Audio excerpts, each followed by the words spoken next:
Hello beautiful wavy and curlies, and welcome back to another video, or if you're new here, hello and welcome. I am Wavy Girl Jessie, and today I'm going to be showing you how to successfully damp style your hair.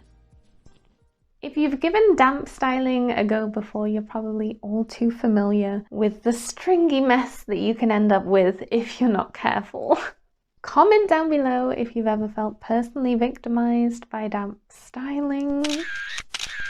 I know I have. Just for reference, I damp styled the other day and we didn't use enough product. But hopefully today this video will help encourage you to not give up and to maybe give it another go. Why? Well, because damp styling will give you a quicker drying time. You may get more definition as your hair isn't being weighed down by all the water in your hair, and clumps tend to be smaller when you damp style as well. You may also find that you get more volume, or it just looks like you have more hair, especially if your hair is in smaller clumps. But not too small, because we don't want a stringy disaster. And if that isn't reason enough, by damp styling we will go through our ever so expensive hair products a lot slower because we won't need as much product. This video is not sponsored by damp styling.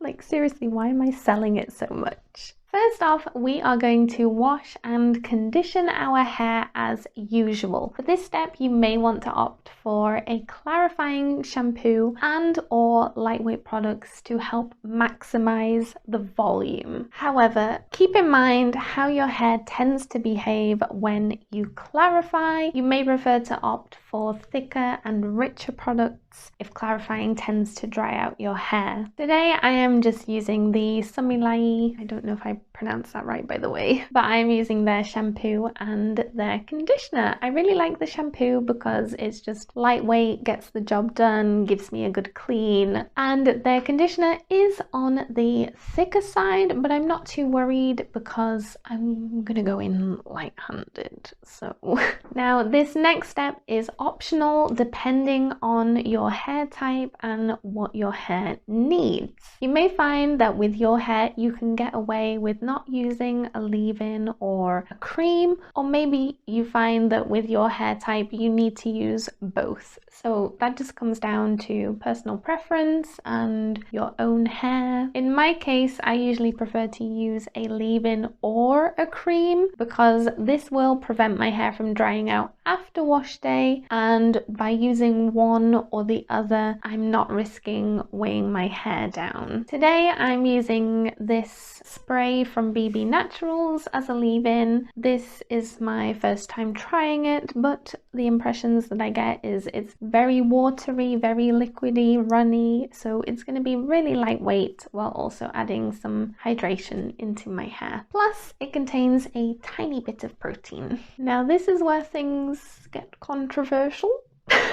Some people may consider this to be cheating a little bit, but I'm still going to style my hair with a brush like I usually do on my soaking wet hair. This is just what works for me. It's going to help minimize frizz as it smooths everything down. It's going to help my hair to clump up as well to prevent my hair getting stringy later on, and it's just going to help lay the foundation so that we can have a successful damp styling routine. Now you can do this step on soaking wet hair or wet hair if you prefer, or on damp hair. Just experiment and find what works for you, what you prefer, and of course if you don't brush style then you can just skip this step.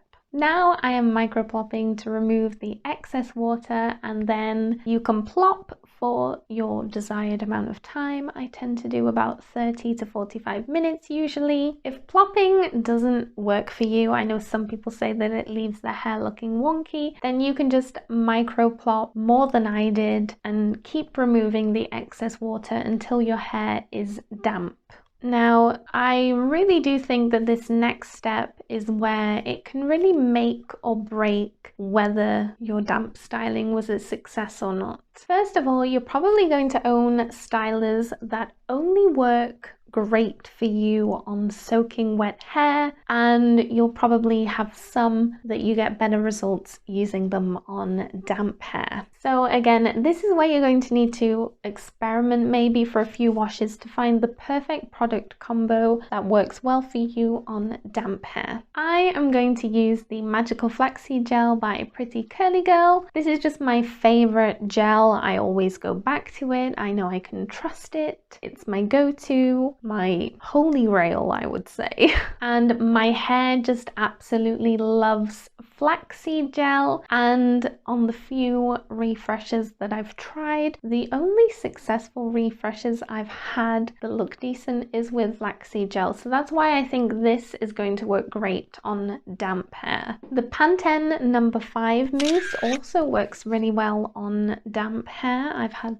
success with that before, but I couldn't use that today because I've run out. But you do have to be careful that you don't use too much. I did make that mistake. I am adding about 3 blobs to my hair. I'm glazing and scrunching that in. What I really like about this gel and any flaxseed gel really is that in my hair it really helps for my hair to clump up. So we're not going to get anything stringy. This gel is really going to help us not end up with stringy hair. The trouble with damp styling is there's such a fine line between not using enough product and using too much product. And I think that's why it's so easy to get it wrong and to have a failed wash day. Remember, we're going to be using much less product than when we style on soaking wet hair because we don't have as much water in our hair that's diluting the product. And something to bear in mind as well is it's better to add not enough rather than too much, because we can always fix this and go in and add a little bit more later. I'm now going to use the wet part of my towel just to remove any excess product, and I'm going to hover diffuse my roots for about 5 minutes, and then I'll go into pixie diffusing. Now when I'm pixie diffusing, if I start to see that my clumps are breaking up and my hair is getting frizzy, or I can see a lot of flyaways and I'm not really getting much of a cast, then I know that I need more gel. And at this point, to add more gel back into my hair, I will wet my hands first, add a little bit to my hands, and very gently glaze my hair and scrunch it ever so gently. Keyword being gently, because our hair is already starting to dry, so we can't go in as heavy-handed as we would when it is wet.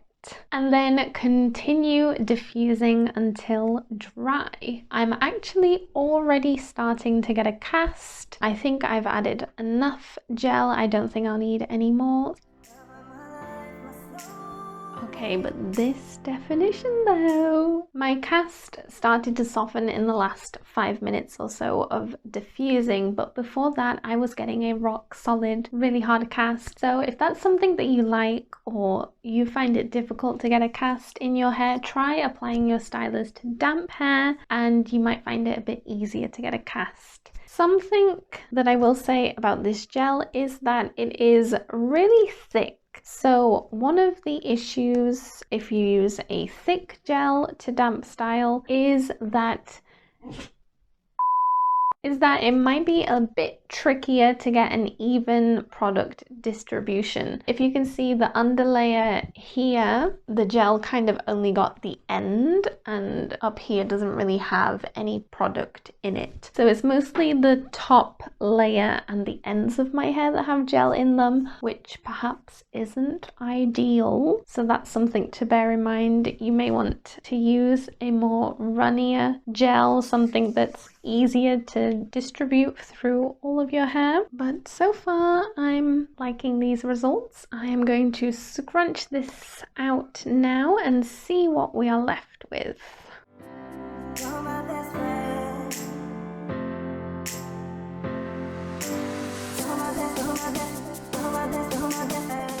Now, if you do damp style and your cast is a little stubborn, it's a little hard to get out, something that I like to do is clap my hair.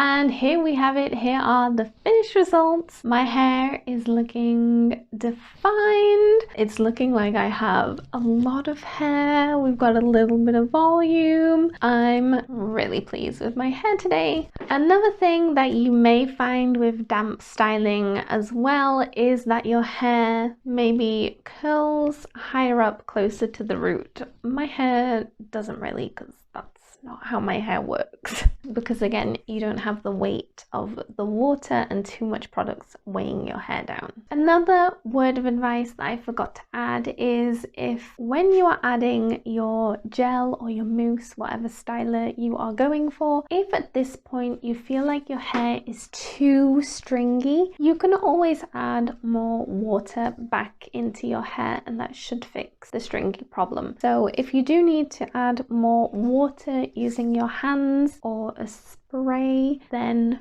go for it. Thank you guys so much for watching. I hope that I've inspired you to give damp styling another go. If you do try it, let me know. Give this video a thumbs up so I know that you enjoyed it and or you found it useful. Comment down below your top tips for damp styling. If you are a damp styler, let's help each other out in the comments. Subscribe for more wavy hair content and turn on the notification bell so that you don't miss when I drop a new video every Friday. And I will see you guys next week. Bye!